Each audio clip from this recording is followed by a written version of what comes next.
Bonjour et bienvenue à cette édition du 6 février 2026 d'Info.tvc. Cette semaine à l'émission, c'est la semaine de la prévention du suicide. Une athlète de la Matapédia s'en va en finale des Jeux du Québec. La saison de l'Éperlan bat son plein. C'est aussi le retour du concours photo flashé sur la Matapédia. L'artiste Gaz s'en lance un nouveau projet musical. Il y a aussi le traditionnel agenda culturel, mais tout d'abord, une nouvelle a bouleversé toute la Matapédia.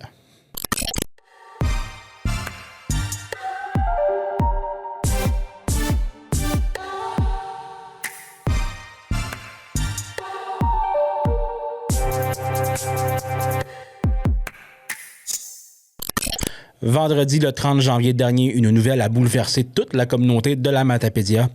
Paul Ross, enseignante d'anglais à l'école Armand-Saint-Onge d'Amqui, a perdu la vie dans un accident tragique survenu sur la route 195 à Matane. Sa voiture est entrée en collision frontale avec un autre véhicule dans des circonstances qui font toujours l'objet d'une enquête de la Sûreté du Québec. Dès l'annonce de son décès, les hommages ont afflué de toutes parts. Collègues, élèves, anciens étudiants et parents ont partagé des souvenirs de cette enseignante qui savait non seulement transmettre sa matière avec passion, mais aussi de mettre la joie dans le quotidien de chacun. Nombreux sont ceux qui se souviennent de son sens de l'humour, de sa capacité à faire rire, à encourager et à illuminer une salle de classe simplement avec sa présence et son sourire. Paul Ross n'était pas seulement une enseignante engagée, elle s'impliquait activement dans la vie culturelle et sociale de la région. Pendant plus de 15 ans, elle a donné de son temps comme bénévole à Diffusion Mordicus, où son rire et sa présence joyeuse laissaient leur marque à chaque spectacle. Elle faisait aussi partie de l'harmonie de Cause Abscale, participait à des projets artistiques locaux et contribuait avec cœur aux activités culturelles et éducatives de son école et de sa communauté. En réponse à ce deuil profond, le Centre de services scolaires a annoncé une journée pédagogique le lundi 2 février à l'école secondaire Armand-Saint-Onge, permettant aux élèves et à l'équipe de prendre un moment pour se recueillir et partager leur peine. Une œuvre mémorielle a également été créée en hommage à Paul, exposée à la bibliothèque de l'école, témoignant de l'impact durable qu'elle a eu sur tant de jeunes et de familles. La famille a depuis annoncé les détails des funérailles. Les condoléances seront reçues le vendredi 13 février à la maison commémorative Fournier à Amqui et une célébration commémorative aura lieu le samedi 14 février à 10h30 à l'église Saint-Benoît-Labre d'Amqui. Paul laisse dans le deuil son conjoint Hubert Desgagnés, sa fille Jeanne Desgagnés, son frère Yves Ross ainsi que sa conjointe Maude et leurs enfants Marie-Louise et Eugène, ainsi qu'une large constellation de proches, beau-père, beau-frère, belle-sœur, neveux, nièces, collègues et amis, qui ont tous été touchés par sa générosité, sa chaleur humaine et sa joie de vivre. Elle restera dans les mémoires comme une professeure passionnée, une bénévole dévouée et une âme joyeuse qui savait allier sérieux, rire et amour de la vie. Face à un événement aussi difficile, n'hésitez pas à demander du soutien si vous en ressentez le besoin. Des ressources sont disponibles pour accompagner les jeunes et les adultes. C'est présentement la semaine de prévention du suicide et nous avons décidé de parler avec Mme Isabelle Albert, qui est directrice du Centre de prévention du suicide de l'Est, afin de parler de l'importance de cette semaine de prévention-là. Madame Albert, merci beaucoup de nous accorder un peu de votre temps en cette semaine de la prévention du suicide. J'imagine que vous êtes quand même assez occupé dans une semaine comme celle-là. Oui. Merci de m'accueillir, c'est très gentil. Puis oui, on manque pas d'agrément, mais ça me fait plaisir d'être ici. Ouais. Pour commencer, j'aimerais ça qu'on commence par parler de nous rappeler c'est quoi la semaine de prévention du suicide, puis pourquoi c'est si important que ça. Bien, en fait, la semaine de prévention du suicide, c'est la 36e cette année. Donc, à l'origine, en 1991, le but ou les buts premiers de ça, c'est vraiment de venir sensibiliser la population et surtout, je dirais, nos décideurs publics, de dire, écoutez, faut qu'on se crée là, faut qu'on se crée un espace où on peut parler, où on peut mettre la prévention du suicide de l'avant, parce que pas que c'était pas pris en compte dans les services sociaux, pas tant que ça comptait pas, mais on leur faisait pas une place à ces services-là, en tout cas pas celle qu'il devrait y avoir pour venir bien sensibiliser les gens. Donc, c'est apprendre le bon vocabulaire, comment on parle du suicide, de la prévention, donner cette visibilité-là, une semaine par année, là, c'était quelque chose qui était dû pour être fait, disons, au Québec, oui. C'est quoi le rôle du Centre de prévention du suicide de l'Est dans la région ici? Ben, en fait, notre rôle à nous, on dit souvent que nous, on est la porte d'entrée pour plein de services. Je m'explique. En fait, le Centre de prévention du suicide de l'Est, évidemment, c'est des lignes d'écoute 24 Ouais. heures, 24 heures sur 24, 7 jours sur 7, toute l'année. Il n'y a jamais de fermeture du service. C'est aussi un centre d'hébergement. C'est aussi des services à l'externe qu'on donne, c'est-à-dire quelqu'un qui est plus fragilisé, plus vulnérable, plus à risque de poser un geste de suicide, mais à ce moment-là, il y a des services qu'on appelle les suivis étroits qui sont donnés. On vient aussi en aide aux gens qui sont endeuillés par suicide. Donc, pour les gens endeuillés par suicide, ben, il peut y avoir des rencontres individuelles. Quand on avance dans le temps, il y a des groupes d'entraide aussi qui sont vraiment dirigés par des intervenants. C'est pas juste un groupe de discussion, c'est vraiment des choses qui sont vraiment structurées. Donc, c'est plusieurs services. Puis, on a aussi, nous, la capacité ici au Bas-Saint-Laurent, en fait, là, dans les 4 MRC centres, de pouvoir même déplacer une escouade spéciale qu'on appelle là, sur le terrain. Évidemment, ça, c'est nous qui décidons là, de la déplacer. C'est un service à nous, vraiment, spécialisé à nous, qui permet, des fois, le contact au téléphone, c'est pas toujours évident. Fait que dans les barrières à franchir pour aller demander de l'aide, il y a souvent ça aussi, le téléphone. Des fois, on s'imagine que ça va être très froid. Donc, il y a aussi cette possibilité-là d'aller en personne là, pour aider les gens. OK.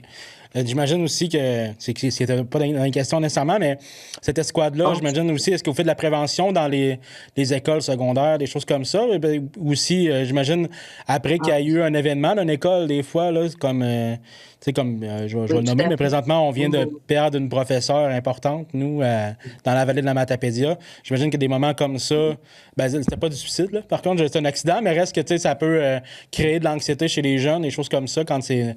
Fait que j'imagine aussi que vous faites des suivis comme ça dans les écoles quand il se passe des choses. Oui, on est là. En fait, Ouais. c'est souvent, je vous dirais que c'est plus les intervenants dans les écoles qui font appel à nous. OK. Évidemment, dans toutes ces situations-là, de toute façon, on est toujours interpellé. Ouais. Souvent, ça va se faire même au premier, comme dans ce cas-là, précisément pour l'accident mortel là, de cette Ouais. professeure-là. Souvent, c'est même les policiers là, qui vont nous appeler en premier. Les annonces familles, c'est des choses qu'on va faire aussi, des fois, des choses comme ça. Donc, pour tout événement, là, on parle beaucoup de prévention du suicide, mais il faut comprendre que c'est beaucoup plus large que ça. On n'est pas obligé d'être en idéation suicidaire pour demander de Non, c'est l'aide, pas ça. du tout. Puis dans une semaine comme celle-là, c'est beaucoup sur la prévention, justement de dire c'est quoi nos services, quand on peut demander de l'aide, puis c'est pas vrai que c'est seulement une idéation suicidaire. Puis Donc quand oui, on on. aide beaucoup les professionnels à ce OK. niveau-là aussi. Puis dans la semaine de prévention du suicide comme ça, on va revenir à notre sujet. Est-ce que vous voyez aussi une augmentation du nombre de demandes d'aide pendant cette semaine-là ou suite à cette semaine-là ou c'est Euh, un petit peu, un petit peu, mais ouais. je dirais que dans les dernières années, plus on a de visibilité, plus le sujet va être démocratisé, plus les gens font appel à nos services. Il y a deux façons de voir les choses. Quand on dit que, qu'on a 2000 appels de plus dans la dernière année, exemple, on fait comme, mon Dieu, il y a beaucoup plus de gens qui sont vulnérables, qui sont en détresse, etc. Mais peut-être pas nécessairement. Peut-être qu'il y a plus de gens qui font appel à nos services. Donc, il y a des barrières peu à peu qui se brisent et les gens sont plus enclins à faire appel à nos services.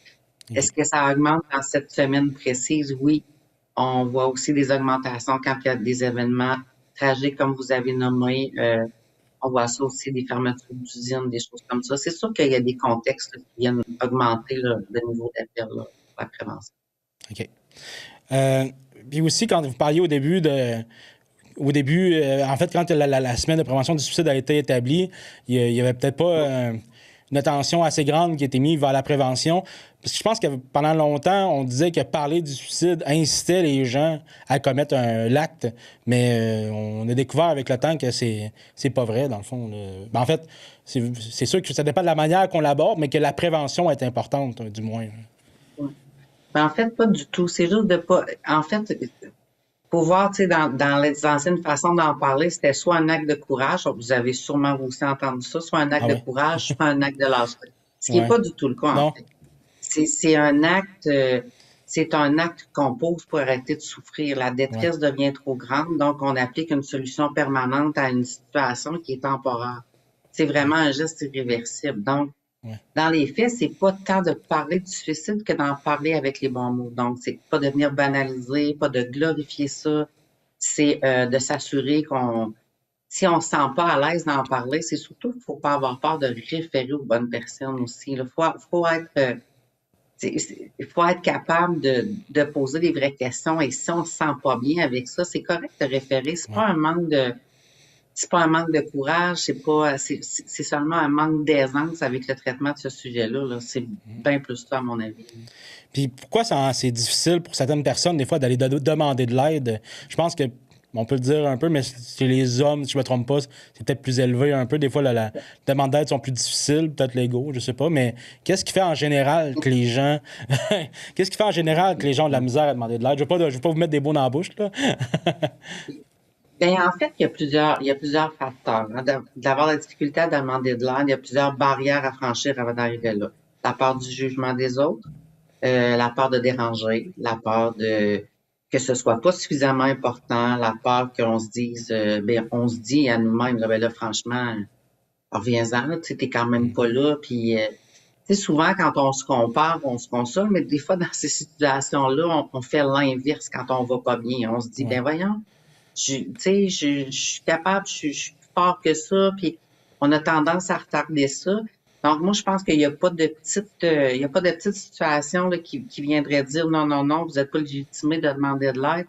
Puis, à la limite, là, si c'est pas un appel pour nous, ou ça sera pas nous le service requis pour votre besoin à ce moment-là, les intervenants sont formés, ils savent comment poser des questions, aller chercher c'est quoi réellement le besoin de la personne qui nous appelle. Puis si c'est pas nous qui pouvons donner ce service-là, mais on va s'assurer de faire les suivis, de référer aux bonnes ressources, etc. Fait que c'est une belle porte d'entrée, le centre de prévention du suicide. Euh, Puis c'est ça, je dis, on n'est pas obligé d'être en idéation suicidaire absolument, d'avoir un ouais, plan. C'est pas ça. C'est au-delà de tout ça. C'est pour ça qu'on parle beaucoup de prévention. Appeler avant d'arriver à ce plan-là, à cette ouais. solution-là qui est permanente pour une solution temporaire. Sinon, les barrières, ben, il y a souvent, c'est ça, tout dépendamment du milieu où on vit. Il y a quelques années, oser dire qu'on avait demandé de l'aide, on était stigmatisé tout de suite. Donc, Ouais. on travaille fort pour enlever ça, là, ces préjugés-là, là. Ouais. Mm. Parce que des fois aussi, je pense qu'on a tendance à minimiser ça nous-mêmes jusqu'à temps on, disons qu'on arrive au seuil critique de OK, là, je suis plus capable. Là, tu sais. Donc, je pense que c'est important Ouais. de ne pas minimiser notre souffrance. Là. Y a-tu des phrases, justement, en parlant pas de minimiser, y a-tu des phrases ou des comportements, des fois, qui peuvent être minimisés de la part des personnes, mais qui devraient nous inquiéter? Des petites choses, des petits mots, des fois, qu'on fait comme ah, tu sais, peut-être que je devrais porter une attention là-dessus particulière. Mais en fait, c'est parce qu'il faut comprendre que c'est pas tout le monde qui va avoir ces discours-là, là, Ouais, qui sont en idéation suicidaire ou avant de passer à l'acte. Du genre, moi, j'aimerais ça que telle chose, là, ça soit donné à ton fils quand je serai plus là. Ça va pas nécessairement attirer l'attention de tout le monde et c'est vraiment pas toutes les ouais, personnes, là, qui, qui, euh, qui pensent à un passage à l'acte, là, qui ont ce genre de discours-là. Je pense que ce à quoi on devrait porter plus attention, c'est un peu les changements de comportement, quelqu'un qui se met à s'isoler beaucoup plus. Puis encore là, c'est pas une solution magique. Là. ouais, On peut aussi être tout à fait à l'inverse, quelqu'un qui est vraiment devient d'un coup très, très extraverti puis qu'il n'y a plus rien qui l'arrête. En fait, vraiment, les changements d'attitude, ça peut être quelque chose qui amène des questionnements. Et quand ça nous questionne, ben c'est là où c'est important peut-être de poser la question, la vraie question, le comment ça va, mais un vrai comment ça va. Puis là où ouais, c'est difficile, rendu là, c'est de recevoir ce qui va avec le comment ça va souvent. Donc, c'est pour ça qu'on dit même un proche, n'hésitez pas, la personne vous confie quelque chose qu'elle souhaite s'enlever la vie, là, accompagnez-la, cette personne-là. C'est, la majorité des gens vont réagir de la même façon, de dire, ben moi, je sais pas quoi faire avec ça, qu'est-ce que je fais? Donc, soit accompagner la personne pour qu'elle nous appelle, ou soit vous, comme proche, appelez pour nommer votre inquiétude aussi, hein. OK. Donc, on peut appeler justement pour avoir des outils, parce que notre boîte à outils, des Oui. fois, pour des situations comme ça, est limitée un peu à nous en tant que Parce que des fois, non-professionnels. Ouais. c'est sûr que c'est difficile. J'ai toujours l'impression, quand on repense à ces questions-là, de ne pas avoir de réponse extrêmement précise, mais Non, c'est ça. quand c'est quelqu'un de proche de nous qu'on connaît bien, on va remarquer ces petites choses-là, puis peut-être pas non plus. Faut pas Ouais. L'important de retenir, c'est qu'il faut pas se sentir coupable. Puis si on a un petit quelque chose qui nous dit ah, me semble que c'est pas comme d'habitude, faut oser poser la question. Comment Ouais. ça va? Il y a des gens qui vont être plus à l'aise puis qui vont carrément dire hey, t'as pas l'air de bien aller, t'as-tu des idées suicidaires? Il y en a qui vont le dire, je veux dire, c'est parce que c'est lourd de sens ce que tu vas recevoir aussi Ouais. avec aussi un peu en ouvrant cette porte-là. Donc, il faut s'assurer peut-être, si on se sent à l'aise de le faire, d'avoir le numéro du centre proche, de Ouais. référer, de s'assurer qu'on a un suivi. Parfait. Il n'y a pas de comportement X qu'on peut nommer, là, c'est sûr que ça va être ça. C'est ça qui Ouais. est un peu, je dirais même beaucoup difficile dans ce Ouais. domaine-là. C'est quoi les ressources qui sont disponibles là, donc ici dans l'Est du Québec? Il y a bien sûr le Centre de prévention du suicide de l'Est, mais est-ce qu'il y en a d'autres qui sont disponibles et lesquels sont disponibles en tout temps, ce qui est vraiment important de préciser. Nous, chez nous, c'est vraiment tout temps. Donc, c'est le 1-866 APL. C'est le 277-3553. Donc, 1-800-277-3553. Dans les faits, 24/7, il y a aussi évidemment les urgences d'hôpital. Hein, ça Ouais. a l'air anodin à dire, mais si on se sent vraiment pas bien, puis on se sent totalement désorganisé, puis qu'on a envie de passer à l'acte, il y a là où on peut se rendre. Si on peut pas se rendre, il y a le 911, faut pas l'oublier. Souvent, les gens vont par réflexe appeler le 911 et eux vont nous transférer l'appel ou eux vont Ouais. communiquer avec nous pour aider l'intervention des policiers. Sinon, il y a le 811 option 2, mais c'est pas toujours 24 heures sur 24 OK. répondu dans la région. Je vais préciser ça. Ouais. Le temps de réponse est un peu plus long aussi. Donc, OK. sinon, ben c'est ça, je dis, il y a les services sociaux, mais on sait que des fois, Ouais. l'accessibilité est un petit peu plus difficile, un peu plus Ouais. longue. Chez nous, il n'y a pas de téléphone qui reste sans réponse. Ça se fait rapidement. C'est sûr que c'est le fun aussi d'avoir C'est un comme numéro que quand on appelle, ça répond. Puis qu'on n'a pas comme à faire l'option 1, option 2.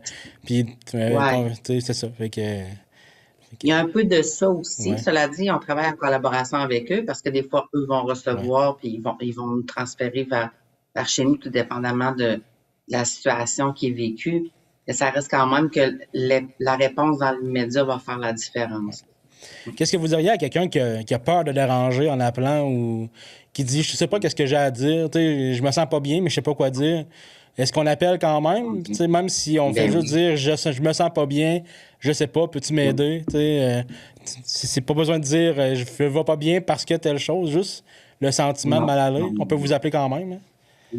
Je vous dirais même que j'irais même plus loin que ça. Je vous dirais qu'il y a des gens qui appellent, on répond, puis on reste avec eux en ligne pendant un certain temps avant qu'il y ait une réelle communication.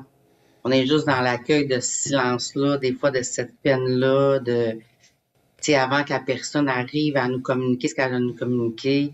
Comme je disais tout à l'heure, les personnes intervenantes, c'est vraiment des gens qui sont formés, là.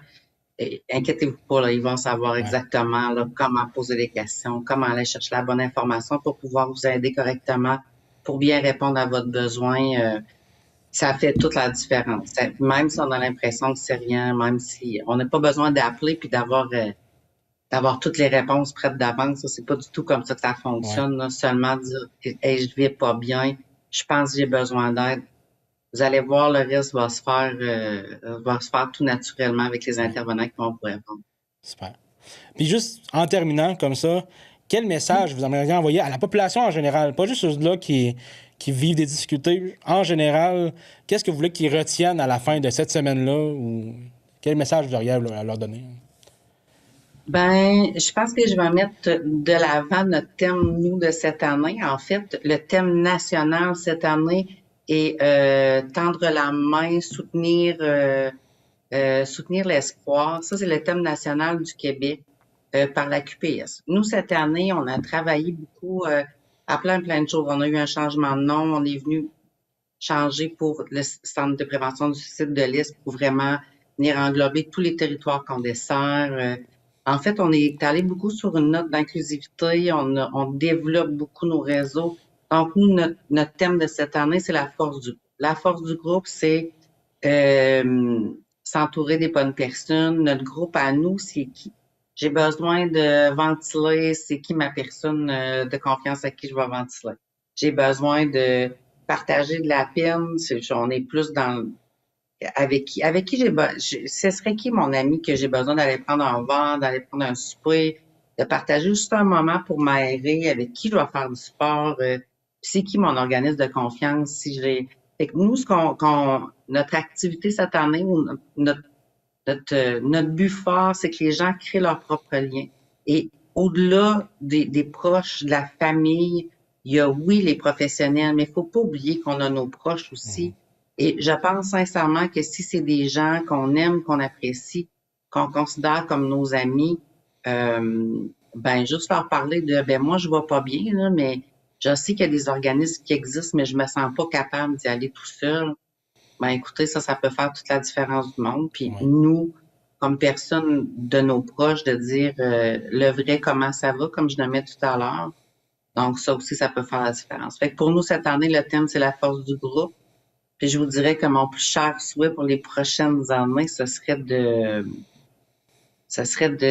détruire toutes les stigmates et tous les tabous qui sont reliés au mot suicide. Ouais. Et que ça devienne un réflexe de faire appel à un service comme le nôtre, autant qu'on se casse un pied, on se casse une jambe, on se pose pas la question, on n'est plus capable de marcher, on va à l'hôpital. Là, Ouais. clairement, on se demande pas qu'est-ce qu'on fait avec ça, là, on le sait. Là, on se fait pas des attelles maison puis on s'imagine que ça va finir par passer. Là. Je veux dire, on vit dans une société où on peut être très bien accompagné là-dedans, bien entouré. Ouais. Donc, c'est vraiment ça c'est ce que je souhaiterais, c'est que ça devienne un réflexe comme quand on se fait mal, on va consulter un médecin. Ben quand on a mal à l'âme, on devrait appeler, peu Ouais. importe la ressource. C'est sûr qu'il n'y en a pas tant de 24/7, donc c'est sûr que des fois les gens, prévention du suicide, ça va les déranger, mais prenez pour acquis qu'à la base, c'est une ligne d'aide puis qui va vous référer vers le bon service là, au besoin.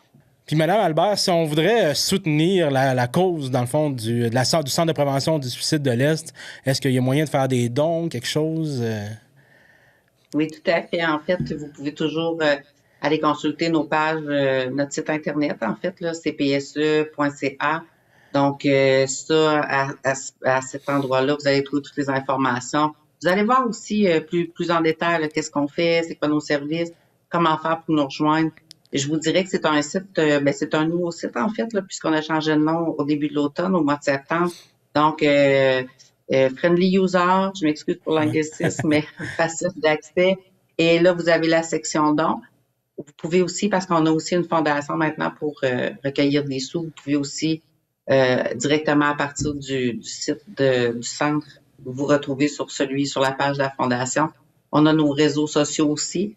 C'est très actif. On publie peut-être pas tous les jours. Cette semaine, oui, mais peut-être pas tous les jours sinon, mais de façon très régulière. Donc, même chose quand il y a des activités dans votre région, la même chose, c'est des choses qu'on va partager aussi, tout ça. Super. Bien, merci beaucoup, Mme Albert, de nous avoir accordé du temps et de nous avoir parlé un peu. Ben, merci de m'avoir accueilli. Je suis très contente d'avoir parlé de notre cause encore et je vous souhaite une bonne fin de semaine de la prévention du suicide. Merci beaucoup. Bonne journée.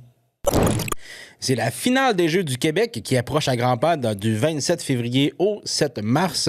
Il y aura plusieurs athlètes matapédiens qui sont dans cette finale. Donc, il y aura Stella Rose Cyr et Anne Robichaud pour le patinage de vitesse, Ludovic Allard en judo, Abigail Allard en patinage artistique, Mia-Jade Caron et Elisabeth Hébert au niveau du ski de fond. Nous avons été à la rencontre d'une de ces athlètes qui est Elisabeth Hébert. Nous avons décidé de lui parler un peu de son cheminement, de l'entraînement, de qu'est-ce que ça prend pour se rendre aux Jeux du Québec.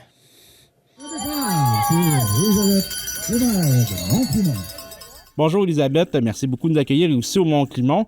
Tu t'es qualifiée pour les Jeux du Québec cette année. J'aimerais savoir, premièrement, c'est quoi l'entraînement que tu fais pour pouvoir faire ces Jeux du Québec-là? En fait, je fais beaucoup d'entraînements. Par semaine, on fait au moins 4 entraînements. Le mardi, jeudi, samedi puis dimanche. Puis sinon, j'ai du gym C'est ça. J'imagine que tu fais beaucoup d'entraînement avec l'aide de tes coachs qui t'accompagnent présentement. Oui. Ben voici Pascal Godet, puis Claude Richard. Bonjour. Ça fait combien de temps que tu fais du ski de fond? Oh, ça doit faire au moins 4-5 ans. Puis, c'est quoi les conditions idéales pour toi quand tu fais du ski de fond? Comme là, présentement, il y a une petite neige dehors, tout. Y a-tu des conditions où tu fais comme, là, c'est plus difficile, là, c'est plus le fun un peu? Ben, en skate, j'aime ça quand c'est vraiment froid puis glacé, comme ça glisse bien. Puis en classique, quand il y a de la petite neige, c'est pleureuse. Pour te qualifier aux Jeux du Québec, c'était quoi, les étapes avant? Est-ce que c'est... Avez-vous des réponses, quelqu'un? Ben, en fait, c'est comme une compétition à un certain endroit. Puis je pense qu'il faut qu'il y ait deux, une classique, une skate. Puis c'est ça. Il y Puis après, il y avait une compétition au début de l'année à Rimouski. Puis c'est ça, il y avait une compétition en classique et en skate. Puis Elisabeth a super bien performé puis elle s'est qualifiée pour les Jeux du Québec. OK. Fait que ça fait quand même un petit bout qu'elle s'est qualifiée. Ben non, ça fait 3 semaines à peu près. Là, puis elle a Ça a été terminé OK. au mois de janvier. OK. Puis, c'est quoi les autres compétitions qui s'en viennent pour cet hiver? ben, en fin de semaine, il y a une compétition de mont qui monte. Sinon, il va y avoir le Noram, les Jeux du Québec, une course à Saint-Antonin. Puis je pense que c'est ça. Ben là, c'est quoi les compétitions? Est-ce que tu t'es démarqué? T'as-tu gagné des médailles pas mal? Ou... Ben oui, là, l'importe, ben, ouais, les compétitions, là, ouais. L'année passée, elle a gagné pas mal de médailles. Puis cette année, c'est ça aussi. Elle a gagné des médailles. On court des fois sur le circuit du Nouveau-Brunswick aussi. Puis elle arrivait première. Puis elle a bien performé. Puis là, en fin de semaine, ici au Lac-aux-Saumons, probablement que Elisabeth, elle va sortir vainqueur de la compétition.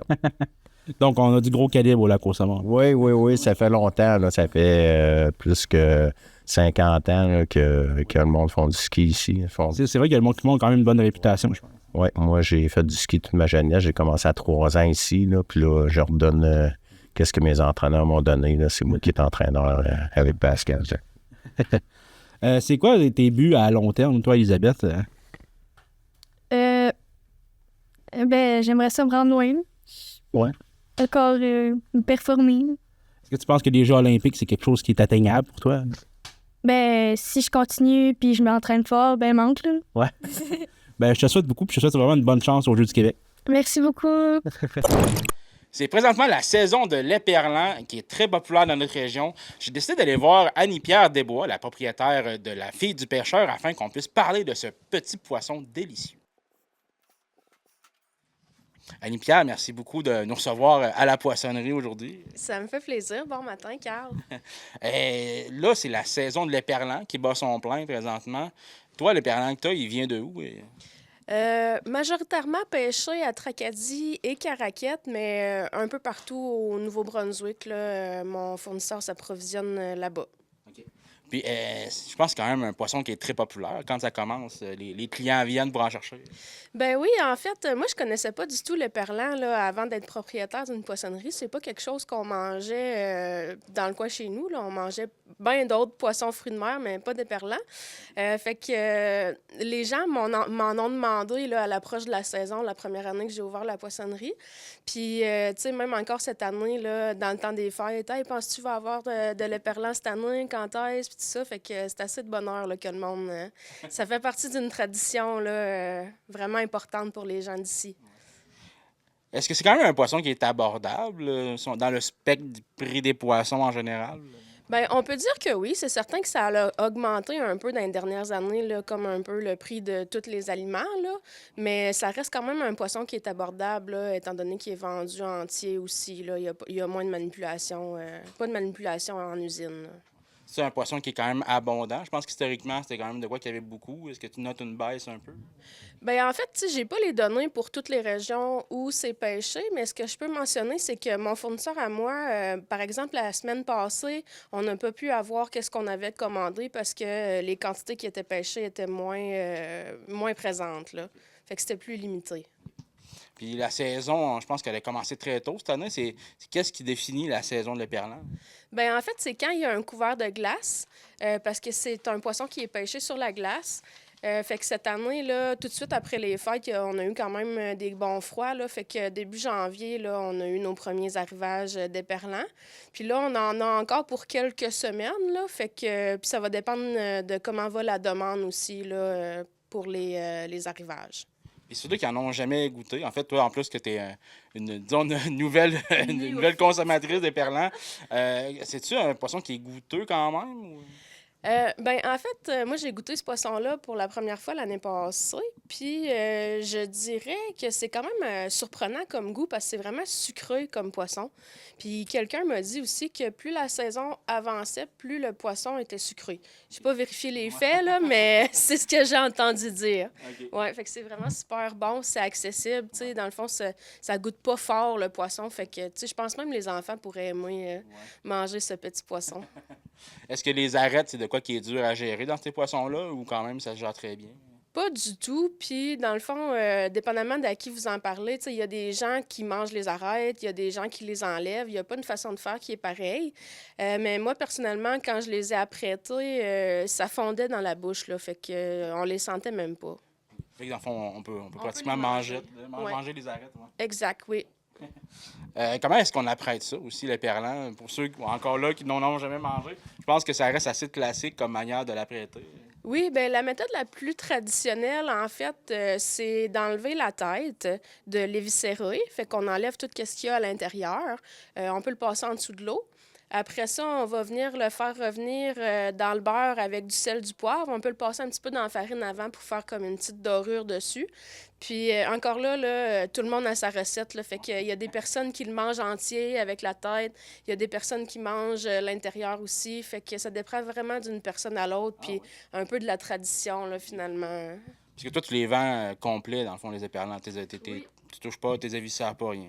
Non, c'est ça, exactement. On les reçoit congelés entiers. C'est congelé tout de suite sur la glace, là, directement après la pêche. Fait que ça garde vraiment une excellente qualité. Là. C'est très frais. Fait qu'on les vend entiers, puis c'est les gens à la maison qui doivent s'occuper de gérer les arêtes. Ben les arêtes, en fait, les viscères. Mais on a un beau petit vidéo sur Facebook là, qui montre comment faire pour ceux qui se posent la question. Puis j'ai eu plein de trucs. Là. Moi, j'avais utilisé un couteau sur ma vidéo pour les viscérer. J'en avais 4 poissons à faire. Là, fait que c'était pas beaucoup. Mais quelqu'un qui va en faire une plus grande quantité, apparemment, c'est pas mal plus facile d'utiliser un ciseau pour enlever les viscères. Okay. Ouais. Puis si on veut les conserver, toi, tu les vends déjà congelés, encore congelés, en fait, depuis qu'ils sont sur la glace, j'imagine? Oui, c'est ça, exactement. Puis ça se conserve quand même longtemps au congélateur. Là. Fait que quand on veut les cuisiner, bien, on fait juste les sortir un petit peu d'avance, puis on les laisse dégeler, puis après ça, on peut les faire cuire. Puis si on en veut, est-ce qu'on est mieux de réserver? C'est-tu de quoi que tu n'as pas toujours? Quand on en reçoit, ça part-tu vite? Oui, bien, ça part quand même assez vite. Cette semaine, j'ai un bel arrivage, là, fait que j'ai quand même une bonne quantité de disponibles sans réservation. Mais c'est toujours préférable de nous appeler là, pour faire préparer la commande. Ça va plus vite au moment de la ramasser. Puis nous, bien, ça nous aide à planifier nos quantités, savoir si on doit en recommander d'autres, puis tout ça. Là. Parfait. Bien, comme ça, on invite les gens à venir se procurer de l'éperlan à la fille du pêcheur. Ben oui, on vous attend. Merci beaucoup, Anne-Pierre. Merci, à la prochaine. Pour nous joindre, composez le 88 629 4503 ou écrivez-nous à journaliste@tvcmatapedia.com. Restez à l'affût de toutes nos activités en nous suivant sur Facebook. Vous pouvez également regarder nos émissions en vous abonnant à notre chaîne YouTube. C'est la 3e édition du concours Flashé sur la Matapédia. Si vous voulez participer au concours et que votre photo soit affichée juste ici afin de gagner un superbe prix, je vous invite à écouter cette entrevue très attentivement. C'est annoncé, le concours Flashé sur la Matapédia aura une 3e édition cette année. Avant de commencer, j'aimerais ça faire un retour un peu sur les éditions précédentes, puis aussi savoir, en fait, en premier, de où est venue l'idée d'avoir ce concours photo-là? En fait, c'est quand on a mis en place la journée de la Matapédia. En fait, j'ai soumis l'idée de faire un concours photo parce que je trouvais que c'était une belle façon de promouvoir notre territoire puis de faire participer les citoyens. Donc, ça a un beau succès depuis 2 ans. Donc, je pense que ça a été une bonne idée. Puis, ma belle Karine, elle a embarqué avec moi dans cette folie-là. Est-ce que la réponse du public était quand même bonne la première année? Puis, est-ce que ça a évolué avec la 2e année? Y a-t-il eu un changement? Ben en fait, la première année, ça nous a vraiment épaté parce que le thème était quand même très niché. Là. C'était la Matapédia riche de son patrimoine. On a eu 97 participants à la première édition, donc on était vraiment très, très contents. De 97, on en a exposé une trentaine. La deuxième année, c'était la Matapédia riche de ses familles. Puis là, les gens étaient un petit peu plus gênés peut-être là, de s'exposer. Fait qu'on a eu un peu moins de participants. On en a sélectionné quand même 27. Mais là, je pense que c'était plus une question de s'exposer peut-être. Là. Mais on sent qu'il y a un intérêt là, quand même pour la troisième édition. Là, vous attendez à combien de participants cette année? Ah, moi, je vise une centaine de participants. Je pense que le thème de cette année est vraiment très ouvert. Puis je pense que les gens, c'est ce qu'ils prennent le plus en photo, en fait. Parce que le thème de cette année, c'est à la découverte de la nature matapédienne.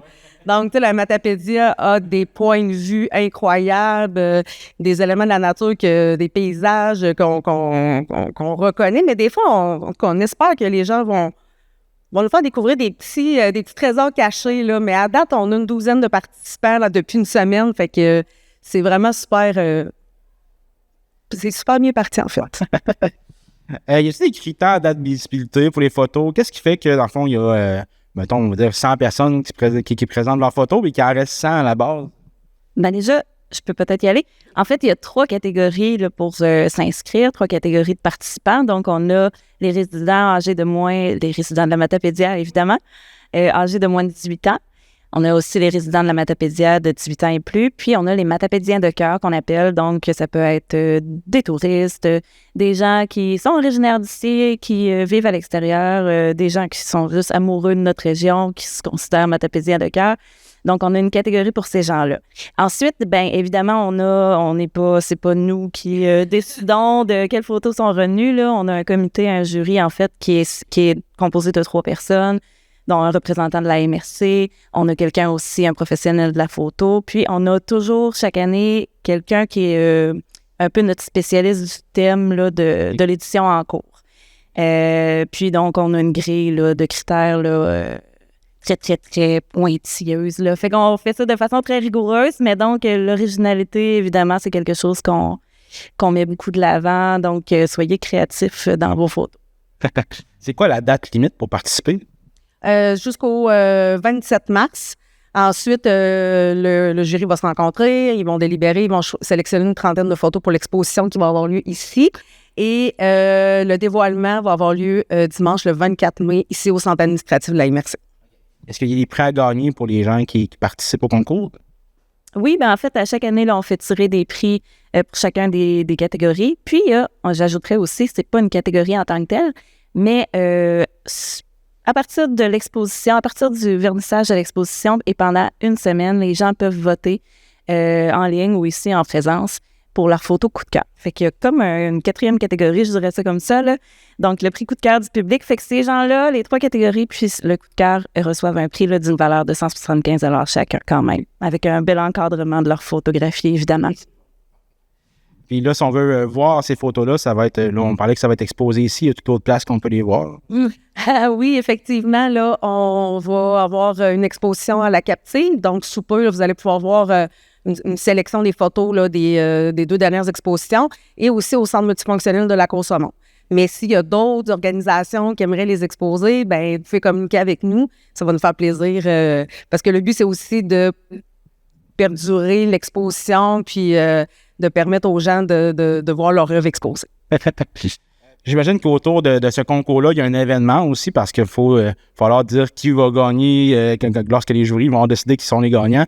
Donc, ça se passe quand? Ça se passe où? Est-ce qu'on peut y assister? Bien oui, tout à fait. Vous pouvez y assister. C'est dimanche le 24 mai, ici dans le hall de la MRC, de 10h à 14h. Donc, vers 10h, 10h30, on va annoncer les lauréats. Et ensuite, les gens vont être invités aussi à voter pour leur coup de cœur du public, soit ici, soit sur la page Facebook de la MRC. L'exposition virtuelle va être en ligne le lundi matin. Puis la semaine suivante, là, on va annoncer les lauréats des 3 catégories plus le coup de cœur. Puis l'exposition elle va être dans le hall de la MRC là, pour toute la période estivale. Les gens qui veulent participer, comment ça marche? On envoie notre photo où? On fait quoi? En fait, vous vous rendez sur le site de la MRC, www.mrcmatapédia.qc.ca. Vous allez à l'onglet 26 mai, journée de la Matapédia, et c'est le premier paragraphe de la page, là, vous allez trouver rapidement. Donc, il y a un formulaire à remplir, un formulaire en ligne. Et vous envoyez ensuite votre photographie là, en haute résolution par courriel à l'adresse qui va être indiquée. Puis, toutes les autres modalités du concours, les conditions, les règlements, là, il y a un petit document là, de 5-6 pages quand même. Mais bref, toutes les informations sont là. Parfait, merci beaucoup. Merci.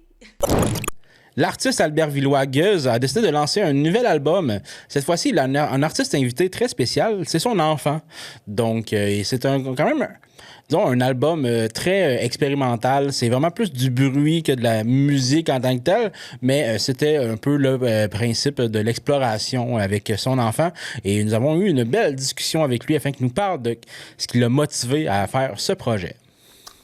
Merci beaucoup, Guez, de me recevoir dans ta charmante maison à Albertville. D'où t'es venue l'idée de créer un album comme ça avec ton enfant, puis à quel moment t'as senti que ça pouvait être un projet artistique, là, ce que tu faisais avec ton garçon? Là? Depuis qu'il est né, là, qu'on expérimente, puis je monte mes affaires, puis je le laisse jouer sur mes guitares, je laisse jouer sur mes bébelles. Il y a des jouets, je regarde par là-bas parce que ces jouets sont là, mais il y a des jouets que j'ai modifiés pour lui, pour qu'il puisse brancher dans un ampli qu'on appelle des monstres. Les amplis, on les appelle des monstres. Okay. J'en ai un ou deux juste pour lui. Fait que c'est comme depuis qu'il est né là, qu'on fait de la musique ensemble, puis que je le laisse improviser, puis s'amuser, puis faire je lui laisse le droit de faire de la musique. Puis il y a un piano, un vieux orgue électronique juste là, puis ça, c'est son piano à lui. Ah ouais? Et des fois, il joue, il ferme la porte, puis là, ça joue vraiment fort parce que la pédale de volume est au bout, puis elle est brisée. Mais fait que ça fait depuis longtemps qu'on joue de la musique ensemble, là, fait que j'ai des dizaines d'heures là, d'enregistrement qu'on a fait ensemble. Puis là, j'ai décidé de faire un album avec ça parce que c'est juste quelques sorties qu'on a faites l'été passé. Ouais. On se promenait, puis j'ai enregistré quelques bruits, un barré de l'autre. Fait que j'ai décidé juste d'en faire une œuvre, un album avec ça, juste avec quelques escapades de l'été passé. OK.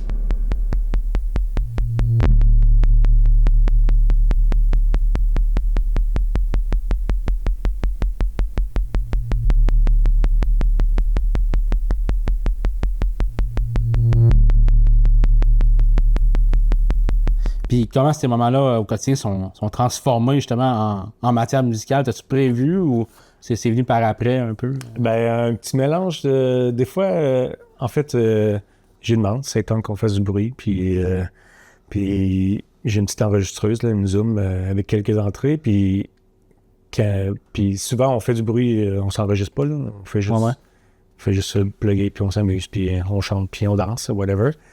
Mais puis quand on est surtout quand on est à l'extérieur, là, j'ai demandé 7 ans qu'on enregistre, puis là il met les écouteurs, fait que là il comprend comme il se fait du fun en fait avec les textures sonores de ce qu'il joue, puis c'est pas le même son que quand il n'y a pas d'écouteurs, ça. Là, avec les écouteurs puis les micros ultra proches, ben c'est une autre expérience là. Puis là je pense qu'il comprend que c'est pas ce qu'il entend dans ses écouteurs, c'est pas tout à fait la même chose que ce qu'il fait là. Fait que je pense qu'il est comme conscient là, qu'on enregistre, puis après ça, on l'écoute, puis il trippe. Là, des fois, il comprend pas que c'est son enregistrement qu'il vient de faire. Des fois, il comprend pas trop que c'est sa voix, des fois. Là. OK. Mais ouais, c'est ça. Fait que je pense qu'il est conscient. Ah ouais. Ce projet-là, ça me fait du bien parce que c'est quelque chose avec mon enfant, tu sais. Fait que c'est le fun, là. Je sais pas. C'est comme une activité qu'on je sais pas, c'est juste le fun de passer un moment autre que un moment avec le petit, puis de s'amuser, puis ça fait du bien de créer aussi, puis d'être libre, de faire ce qu'on veut avec ensemble. Là. J'ai montré que c'est sain, puis ça fait du bien de faire ça aussi, là, qu'ils se permettent lui aussi là, de plus tard de prendre le temps de juste créer. Fait que, ouais, c'est ça, notre responsabilité de parent, puis la responsabilité artistique d'artiste, je sais pas comment dire ça là, mais c'est ça. Les temps sont rough, mais ça, c'est... Hey boy, je pourrais philosopher longtemps, là. J'imagine que ça crée un peu aussi une bulle à ton garçon. C'est comme peut-être une manière de le protéger, si on veut dire, de le réfugier dans quelque chose pour dire comme tu peux... Ben oui, clairement, là, à chaque fois, on pense un petit peu au film, c'est quoi déjà, La vie est belle, là, de film italien, là. OK. Pendant, je sais plus quelle guerre, que le père, il fait juste une grande pièce de théâtre pour que son enfant comprenne pas que c'est la guerre, en fait, là. OK. Puis là, il se sauve, en tout cas, bref. C'est Ouais. ultra tragique comme film, là. C'est ultra, en tout cas... Mais on en jase souvent, mais c'est un peu ce mood-là, là. C'est un peu ce feeling-là qu'on a, là. Version Genre, moins intense. On quand n'est pas même moins dans on n'est pas en danger de mort pantoute ici, en ce moment. Ouais, c'est ça. Mais, Touche du bois. c'est ça. Mais c'est un peu ce feeling-là, là. C'est que nous autres, c'est notre responsabilité de parents si on est capable de... que cet enfant-là soit en sécurité pour maintenant, puis pour le restant de sa vie, puis soit équipé pour survivre le restant de sa vie, ben, c'est notre travail de parent aujourd'hui. Est-ce que tu considères que dans le monde dans lequel on vit, c'est un privilège de créer, d'avoir du temps pour créer? Ben, ça devrait pas, mais dans notre système capitaliste, tous les moments qu'on a, on se fait obliger à les rendre, voyons, à être productif puis que ce soit rentable. Là. Ouais. Fait que, puis on se fait, c'est ça, on se fait rentrer ça dans la tête depuis toujours. Là. Ouais. Puis c'est malheureusement prendre le temps de juste faire quelque chose qui est pas payant puis qui est juste pour toi, pour soi, puis que nous faire du bien puis créer de l'art, c'est devenu un luxe, tu sais, drôlement. Ben, en tout cas, pas partout, là, mais... Ouais. Et à un certain moment, puis fait que oui, c'est ça. Fait que moi, j'ai la chance de peu importe la musique intense et bizarre que je fais, de manger, puis d'avoir un toit, puis d'être en santé, genre. Ouais. Fait que c'est ça. Je trouve bien privilégié de pouvoir faire la musique que je veux aussi, là, et non pas changer ma démarche, puis changer ma musique pour être capable de me payer mes affaires, ça. Fait que, ouais, je trouve que c'est un luxe. Ouais, c'est un privilège, ouais. Comment est-ce que tu as protégé l'espace de jeu et de liberté de ton enfant sans le transformer en performance non plus ou d'obligation artistique là, pendant que vous faisiez ce projet-là? Ouais, c'est une. Peut-être que lui, il était peut-être pas conscient de toute façon. Pas tant que ça, non, c'est ça. Il est un peu conscient, là. Il sait que je fais des albums, puis il sait que je sors des albums, puis il sait que je fais des spectacles. Tu sais, il vient souvent à mes spectacles. Fait que je pense qu'il est conscient. En fait, je pense que c'est juste naturel. Il voit que ça existe, il voit qu'on fait ça. Puis fait que, ouais, je sais pas comment dire ça. Tu sais, moi, je le force absolument à rien. Là. Souvent, en fait, tout le temps, c'est de son propre gré. Là. Je lui demande si ça tente. Puis si on est rendu dehors, puis il dit « Ah, on fait du bruit », ben des fois, je pense, des fois, je pense pas, mais j'entends dedans, j'ai cherché mon enregistreuse pour il y a une toune qui est attention au tuyau, mais c'était juste drôle. Là. On était en train de faire des rénaux dehors, puis il y avait, on avait sorti un tuyau de plomberie, là, un vieux tuyau de fonte, là, je sais pas quoi. Puis il était comme, je peux-tu jouer avec? Puis il était comme, ben ouais. Quand on a lancé sur l'asphalte, ben, ça a fait un son fou. Fait que là, on était comme, ok, trop cool. Puis j'avais dit, la consigne, c'est que tu nous dis attention avant de le lancer pour être sûr qu'on te voyait. Puis là, j'étais allé chercher mon enregistreuse. Puis il a passé, je sais pas, 15 minutes à pitcher le tuyau à terre, puis à dire « Attention! » Fait que le début de la pièce, c'est ça. On l'entend dire « Attention! » T'entends le tuyau envoler.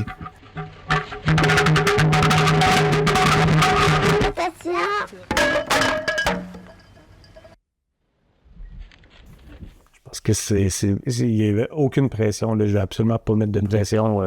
Puis c'est vraiment plus forme de jeu que... Oui, c'est ça, exact. On me dit ça. Yeah. Exact. Qu'est-ce que ton enfant t'a appris aussi musicalement, humainement, pendant la création de Tissot Oiseau? T'as-tu appris quelque chose? Y a-t-il quelque chose qui t'a fait grandir là-dedans? Parce que c'est quand même un premier projet avec lui, j'imagine. Oui, c'est un premier projet, mais en même temps, ça fait, je sais, comme je disais, là, j'ai des dizaines d'heures d'enregistrement avec lui. Là. Puis on a fait aussi pour la famille, là, j'ai fait des cadeaux musicaux avec le petit qui sont plus structurants, guillemets. Puis c'est souvent des niaiseries, c'est très drôle. Fait que, ouais, qu'est-ce que j'ai appris? Hey, c'est une bonne question. Hey, c'est une méchante bonne question. Parce que, ouais, ben, j'ai la chance d'avoir encore ce côté enfant-là de quand je joue la musique puis quand j'explore des sons, d'avoir je sais pas, d'être excité par ce que je suis en train de faire, là, mais c'est clair que lui, il n'y a aucun filtre. Là, on voit très bien là, quand il s'amuse, on le sent, puis quand il découvre quelque chose de stimulant, on le sent. Fait que, je sais pas, il y a c'est comme un rappel. Là, quand je fais ça avec lui, ben, ça fait juste du bien de ça. C'est un rappel de ne pas oublier de s'amuser puis de jouer de la musique et ne pas se mettre de pression qui va l'entendre, qui va l'écouter, les critiques ou whatever, juste faire ce qu'on veut là, en ce moment. Ouais. C'est ça. Fait que c'est tout à apprendre à être dans le moment présent. Ouais. Juste. Ouais, il y a ça, c'est clair. Il y a ça aussi. Il y a les enfants, c'est le seul moment qui compte, c'est le présent. Ouais, c'est ça. Puis nous, on a tendance à stresser puis à avoir de l'anxiété sur whatever ce qui se passe ou ce qui s'est passé. Ouais.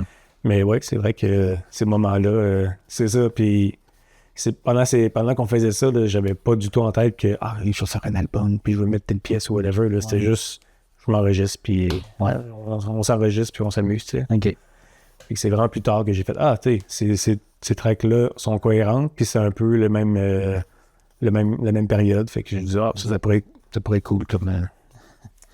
Puis l'album porte le titre Petit Oiseau. Y a-t-il un symbole derrière ça ou c'est juste. C'est juste parce que le petit, je l'appelle Petit Oiseau depuis qu'il est ici. OK. Fait que c'est ça, je l'appelle Petit Oiseau. OK. Puis fait que là, je me trouvais ça juste drôle de. Fait qu'il n'y a pas de symbole profond derrière ça. Non, ben oui, non. Là, quand je l'appelais de même pour une raison, parce que. Ouais. Parce que. Pour deux raisons, parce qu'il chantait tout le temps, même quand il était bébé. Puis aussi, il y avait l'expression que le monde disait il est beau comme un cœur. Puis j'étais comme un cœur, c'est pas beau dans ma tête. C'est comme t'es beau comme un oiseau. Parce que tous les oiseaux sont beaux, tu sais. Fait que c'est pour ces deux raisons-là que je l'appelle Petit Oiseau. OK. Que je l'appelle encore Petit Oiseau. Puis qu'est-ce que tu aimerais que les gens qui vont écouter cet album-là ressentent en l'écoutant? Le réconfort, la douceur ou la forme de résistance, je sais pas. C'est une bonne question. Je me pose jamais cette question-là. Non, parce que je suis en train de... C'est ça. Je me pose jamais la question qui veut l'écouter, comment, pourquoi, qu'est-ce qu'ils vont en sortir de ça. Je commence pas à stresser avec ça parce que... Non. parce que... Mais... Ouais, c'est ça. Anyway. Mais c'est une bonne question. Je suis juste content que le monde l'écoute parce que c'est ça que je trouvais... le fun aussi avec ce projet-là, c'est que c'est la musique que je fais avec le petit, puis quand vous allez l'entendre, c'est vraiment pas de la musique accessible, là, c'est l'affaire, c'est très harsh là, par bout, là, très agressif, tu sais. OK. Fait que je trouvais ça le fun que, je sais pas, que au moins le petit puis moi, on considère ça comme de la musique, puis c'est une forme d'expression, puis on s'amuse, puis ça. Fait que ça reste une signature du gros oiseau, on va dire ça comme ça. Oui, c'est clair. Donc, c'est de la musique plus d'expression que de la musique, on va dire musicale, entre guillemets. Non, c'est ça, il n'y a pas de mélodie, là. OK. Faut pas chercher de mélodie. OK. C'est plus des ambiances, des textures sonores, l'exploration sonore. C'est ça,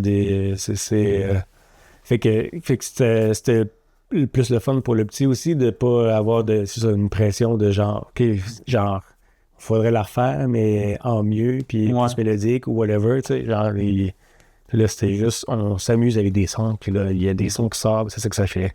Tu sais, la structure des pièces, ça n'a pas beaucoup changé par rapport aux enregistrements, là, c'est quasiment tous les enregistrements que j'ai fait, qu'on a fait ensemble, one shot, puis après ça, j'ai pris d'autres enregistrements pour ajouter des couches là, par-dessus, il y a certaines pièces qui ont plusieurs couches, tu sais. OK. Mais ont tout été faites avec le petit puis moi. Fait que oui, c'est ça. Il y a une certaine orchestration à ça, mais c'est pas du tout mélodique, c'est pas du tout En 4x4. Non. C'est ça. Mais lui, il apprécie ça. Ben oui, parce ce qu'on écoute souvent de la musique, là. Ouais. Puis on écoute toutes sortes de musique, on écoute plein d'affaires, là. Puis autant du pop que n'importe quelle sorte de métal vraiment obscur. Puis quand il était jeune, il nous a même déjà demandé pourquoi que la personne crie pas, parce que moi je crie dans mes affaires. Là. Fait que il nous a demandé pourquoi la personne crie pas. Fait que mais un de ses albums préférés, c'est un album de Colin Stetson, c'est un saxophoniste canadien. Puis c'est du gros drone, puis il y a très très très peu de mélodies, là. C'est des longs lui il fait la respiration circulaire, là. Fait qu'il joue du saxophone à l'infini. Fait que puis c'est ça, c'est un de ses albums préférés. Fait que lui il entend toutes sortes de musique tout le temps. Puis pour lui à l'école, quand il entend K-pop, Demon Hunter, ben c'est la même affaire qu'entendre du harsh noise à la maison. Okay. C'est tout, pour lui, c'est toute de la musique. Ben oui, c'est tout des sons. Ouais, c'est ça.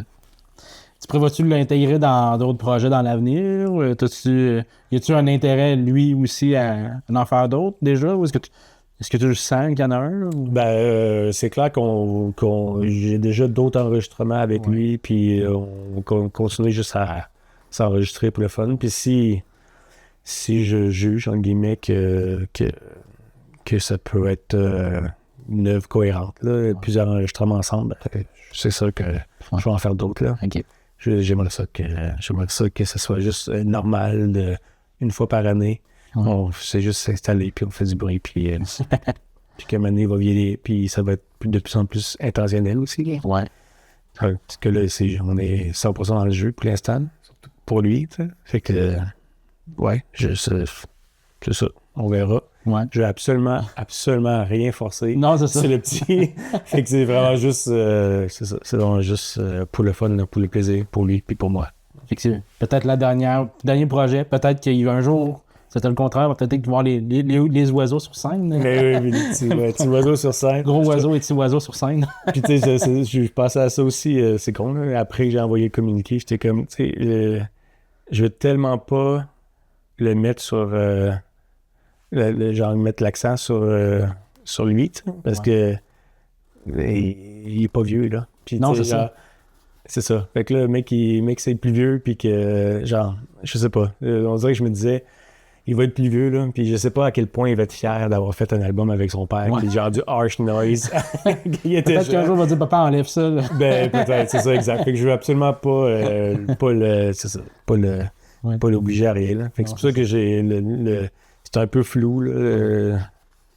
On comprend bien que... On met pas les lumières sur lui, donc. Non, c'est ça. Il est un peu jeune pour ça. Oui, il est trop. C'est ça. Je vais laisser le choix plus tard, là. S'il veut en parler, il en parlera. C'est bon. Merci beaucoup, Xavier. Ben, merci à toi de te passer chez vous. Merci.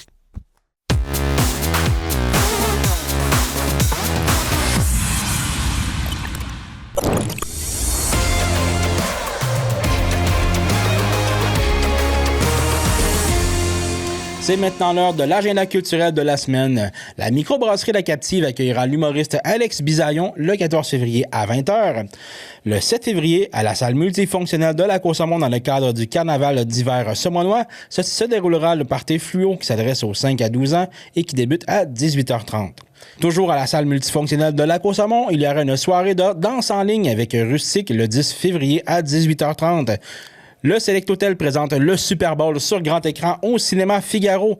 Ce dimanche, le 8 février, les billets sont disponibles à l'accueil au Select Hotel au coût de 20$, qui inclut le breuvage Fontaine à volonté et une pointe de pizza.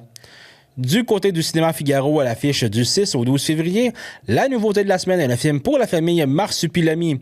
Il y aura aussi le film Refuge fatal avec Jason Statham, qui est un film d'action. Il y a aussi la comédie horreur Envoyer de l'aide. Pour consulter les heures de diffusion ou pour toute autre information, consultez la page Facebook du Cinéma Figaro ou le site web. Le Ciné-Club du Figaro a annoncé son événement Saint-Valentin le 14 février avec le film Dragon. Il était prévu à 10h30, mais remis à 15h30 afin de donner la chance à ceux et celles qui le désirent d'assister à la cérémonie commémorative de la professeure Paul Ross. Si vous avez des activités culturelles à nous partager, écrivez-nous par courriel à journaliste@tvcmatapédia.com. Informatique Bar-Est est responsable de l'entretien du matériel informatique de votre TVC. Informatique Bar-Est, vente et réparation d'ordinateurs, services commerciaux et résidentiels. 418-629-INFO. C'est ce qui conclut cette édition d'Info.tvc. N'oubliez pas que ce dimanche, il y aura du télé-bingo à 12h30. Et aussi, si vous voulez ne rien manquer, n'oubliez pas de vous abonner à l'infolettre. On va mettre une adresse juste ici. Donc, on se revoit la semaine prochaine.